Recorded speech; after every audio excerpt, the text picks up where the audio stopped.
இவர் Thirumavalavan 10 எதிர்பார்த்தார், double digit. At least எனக்கு ஒரு மரியாதை கொடுங்க. நேற்று வந்தவங்களா இருந்தாலும் வெறும் 0.43% தான் வச்சுருக்காங்க. நாங்கள் அங்கீகரிக்கப்பட்ட கட்சி, 2 MP 4-5% ஓட்டு வச்சுருக்கோம்.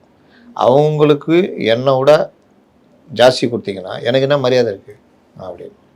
நியாயமான கோரிக்கை தானே. நீங்கள் இவ்வளோ நாளாக அவ்வளோ பண்ணீங்களே, உங்களுக்கு என்ன மரியாதை இருக்குது அப்படின்னு தான் திருப்பி கேட்டிருப்பாங்க.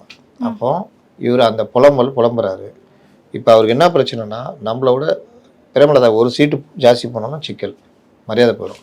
சரிங்க, அவங்களுக்கு கூட அதே 8 கொடுக்குறாங்க, 2 உதயசூரியன், 6 + 2 அப்படின்னா நாங்கள் என்னென்ன வைகோ நினச்சிட்டிங்களா அப்படி.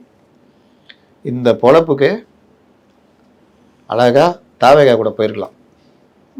எல்லாருமே மக்கள் நல்ல கூட்டினேப்பா கிளம்பா விடுப்பா, பாஜக வந்துடும் இதே கதை என்கிட்டயே சொல்லுங்கிறாங்க. ஊருக்கு நம்ம சொன்னால் நமக்கே சொல்கிறார் பாரு இவர், நான் டெக்னிக்காக இருப்பார், நீங்கள் வாங்க பார்ப்போம் அப்படின்னு போயிருந்தா அடிச்சு புரண்டு ஓடி வந்துருப்பாங்க.